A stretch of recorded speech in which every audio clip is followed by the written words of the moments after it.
featured on Nat's channel. Featured. Oh, God, it's very, very hot. Oh my gosh, you're actually doing that. Okay, no, I'm not. Right, I'll take it off. You could do it. It's okay.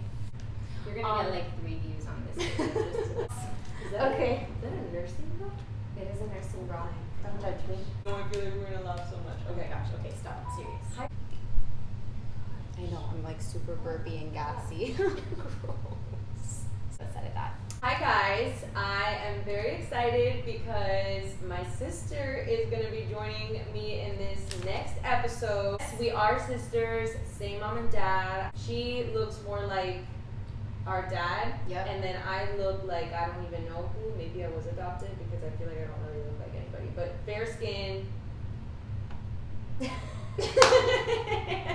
dark, Not fair skin. So I did a poll on Instagram last week, and over 100 of you voted to hear my sister's left at the altar story. We could just dive right in. Let's go. Let's just dive. Let's just do it. Alright. Let me give a little disclaimer that by the grace of God, I was not left at the actual altar. Yes. But you might as well say that I was, because it was pretty soon before my wedding. I'd say about 10 days. My relationship just fell apart. So we'll get there, right? 10 days we'll before say a that- wedding Yeah. is basically like being left at Basically. the altar. So I was working at a restaurant called Raw Sushi. I was in my early 20s. He was younger than me by like 2 years, I think. Super. In the beginning, it was great. We shared a lot of the same values. He was really strong in his faith too, and it was just an organic connection, right? And then part of the thing that drew me closer to him was just being able to talk about God and sharing that like foundation of our faith, and that was such a beautiful thing. And I feel like we both had moments where we made a lot of mistakes with each other in our faith. There were times in our relationship where I felt we were really close to God, and other times where God was completely taken out of the equation, and I feel like that affected us a lot. And it came to a point where we both should have like looked at each other and been like, enough is enough, that's it, And guys, it wasn't like a straight 6 years of rainbows and butterflies. Again, I can't stress this enough. It was we break out. Constant breaking up, and the breakups would be terrible, and it was just, that became the habit of our relationship. Let's fast forward, because I don't want to bore you with all the details, but we end up getting engaged after that last breakup, which I don't even remember how long we were broken up for, but it was like he came back, super intentional about marrying me, guns a-blazing, talked to the parents, got approval, which was hard to do with my dad because he had seen how our relationship was so rocky, and he really wanted to make sure that this was it. And, like any father that wants the best for his kids, for his daughters, for his favorite daughter. Fast forward after that, that's it. We were planning a wedding. Things were great, Actually, let's rewind. I don't think things were great. I think that both of us were kind of on cruise control because of everything going on with the wedding and the planning, and we were fighting a lot. He was working a lot. He comes back from his bachelor event, and I just noticed something was off with him. Like, I couldn't read him, and this is someone who had been my best friend for 6 years, and I'm like, something's weird, like, just talk to me, like, what's going on? And he would brush it off like nothing. And I started noticing that he even got like physically sick, like he couldn't keep his food down, and I'm like, okay, this stems way beyond like getting cold feet, like something's up here. A couple weeks go by, and we're getting closer to the wedding, and I noticed that things haven't like improved. Like, it still felt like something was off. I remember just sitting there and being like, can you be honest with me, what's going on? Like, you seem so weird, you're like checked out when we're together.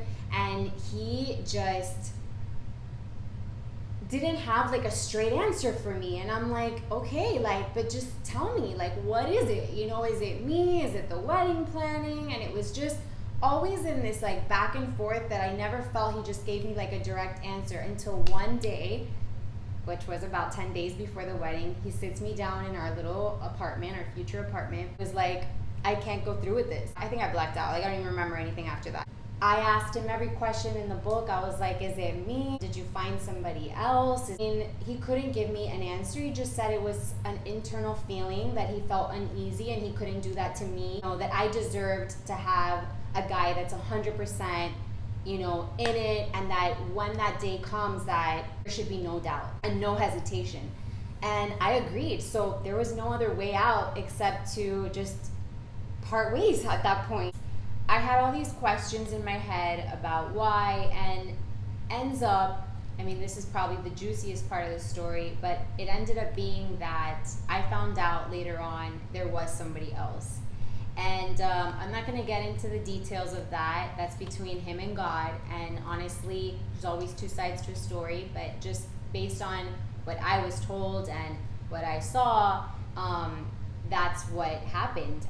It's like from one day to the next, God took away all the questions, the doubts, the like that longing to have closure. Just everything went away, and it's like this switch went off in me that was like, you are good, you are my child, okay? You're not gonna suffer anymore. I have way bigger and better plans for you. Throw that verse out there. For I know the plans I have for you, declares the Lord, plans for welfare and not for evil, to give you a future and a hope. Boom. Mic drop.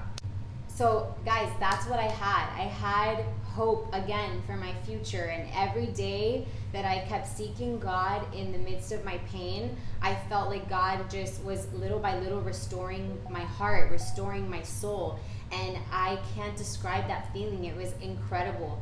I didn't feel like I'd wake up sad or go to bed sad. I didn't meditate on the past. I was like, you know, meditating on the future and all the plans that God had for me. And of course, I had, you know, weak moments where I would feel discouraged because I would go out, you know, and see people in really happy relationships, and it was like, you know, a kind of a reminder. But again, it's not going to be an easy journey. Look at my sister, like, she's the perfect testimony. You know, in her season of heartbreak, it's not to say that she hasn't had very like weak moments, but she's been able to, you know, have God restore her soul. She's so happy. I see her glowing, you know, and she realizes her value, her worth, and what she deserves. And that's what I think is so important. It's such a beautiful like thing to realize, you know, and it's part of every woman's journey, honestly, everybody's journey, even if, you know, men included. So, okay, this is where the story gets really good. So, I remember being out with my friend, and we got this crazy idea to do online dating. So, I remember my friend and I started a profile on this website called Hinge. They should sponsor me. And I was like, okay, God, like, I don't know what to expect from this. I don't know what's gonna come out of this, but let's see how this goes. So, you know, I start swiping away, and I got a match with my current hubby today, my now husband. So we end up meeting. I had an event that day, so I was like decked out. Had my lashes on, I had my makeup, my full face, and I had just come from like a work event, and we meet at this place like in the Gables. So I walk into the restaurant, and I remember it was like this long like walkway to get to the table, and all I see is him like leaning back like this. He had this white long sleeve shirt, like he had just gotten out of work, and I was like, oh my goodness, that's my future husband, y'all. He looks so good. And I'm like, I really hope this goes well, God. Like I was literally walking up to the table like, please, Lord, please. You know, I was like, please let this be a great date. You know, he got up, pulled the chair out for me, did all the right things, said all the right things. And I just remember that night being like a dream. I came home from that date telling my mom and dad that I just was gonna marry this guy. And my mom was just laughing it off. My dad, I'm not even gonna tell you what my dad said, but they were just like, okay, Andrea, okay. And I was like, no, guys, like, for real, like, this is something's gonna happen here. And we just had such a good time, and we couldn't get enough of each other after that date. And it's like our relationship really took off after that. It's like we went from like 0 to 100 in such a short amount of time. I felt like one of the most important things, which I probably should have given that disclaimer, is that he's also a Christian man, and God is number one in his life. He was number one in his life when I met him, and he was actually one of the first dates he wanted to take me on after that initial date was going to church with him. And when he asked me, it's like, you don't even know. My eyes lit up. I was like, oh my gosh, like this has to be a sign. After that day, guys, we got married in 100 days. So like 3 months after that date. Oh, and for those of you who don't know, not only am I happily married, but I have a little bun in the oven. So my little belly. Finishing this week, I'll be 6 months. Or I'll be 7 months, sorry. And that's just been a whole other set of blessings. I just feel like God has been so good to me. I just don't have, like, I struggled with making this video because I didn't even want to bring up my past. Like I told my sister, I'm like, I'm so happy where I am now. Like, I don't even want to have to bring up my past, but I know so many women are struggling or are in that place where they're lost, or they had a relationship where they, you know, it fell apart and now they don't know where to pick up the pieces, and they're having a hard time trusting God that there's something better out there for them. And that's the part I want you guys to remember. I feel so blessed today. I cry. I'm not kidding. I cry randomly in my house because of, like, I'll have these moments where I'm just alone and I'm listening to like worship music or whatever, but I'm just like having these moments where it's just me and God, and I'm just so thankful, so grateful that God took me out of that. And that I even though I couldn't see it before, and I was, you know, I had moments where I was upset at God, I realize now, and it's always after the fact that we look back and we're like, okay, God, I see you, I see what you did there. And that's what I feel now. I feel like, oh my gosh, everything worked out according to how it was supposed to. That's why I want you guys to feel encouraged and empowered. Like, don't ever think that what you're going through, the heartbreaks you've experienced, are a waste. No, that's molding you and turning you into the person that God wants you to be. And he's preparing you for the person you're supposed to meet. Marriage is not an easy road. I'm not going to sit here and say that it's all butterflies and roses either, because I don't want those people that are going through a tough time in their relationship to feel discouraged either, because, you know, it takes work. Yeah. Any relationship takes work. No relationship is perfect. None. I'm a work in progress still. I'm not perfect. I'm not the best wife in the world. I know that God is not done with me. He's not done with my husband.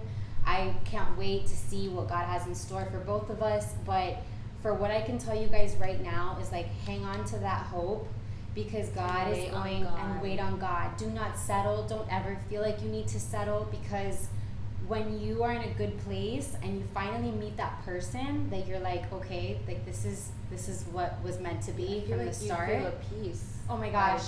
You feel so at peace. You feel at peace when it's the right person. 1,000%. I think that it is so beautiful how God worked in your life. You know, I remember you were like, I'm gonna be single forever and that's it. I did, guys. You know, in that dark moment when she was going through right. that.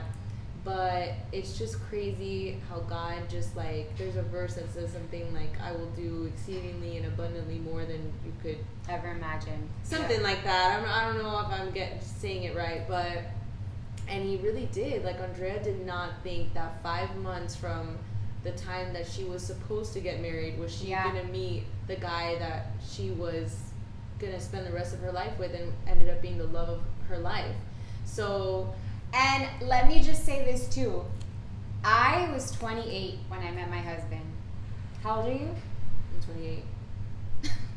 Okay, but just to let you guys know, I was, you know, when you're approaching your 30s, especially with how, you know, life is now, it's easy, it's natural for us to doubt and think like, oh my gosh, I'm going into my 30s, or I am 30 and I am still single, I'm still searching for someone. Where's God? What's gonna happen? You know, like, you have so many questions, but God's timing is perfect. God's timing is perfect, and that's what I wanted everybody to take away from this video, is that God, when you focus on Him and you lay it all at His feet, He's going to completely transform your heart. And day by day, you're going to start seeing him restore you in a completely different way. His mercies are new every day, no matter how far you think you are from God, because I was there, I've been there. There's days I wake up and I still feel like I'm there. God, it's just, he's always waiting for you with open arms. Like, I always used to think it was God standing there like this because he didn't want to have anything to do with me anymore. I had rejected him, a relationship with him for so long that, like, there wasn't anything he could possibly do with me.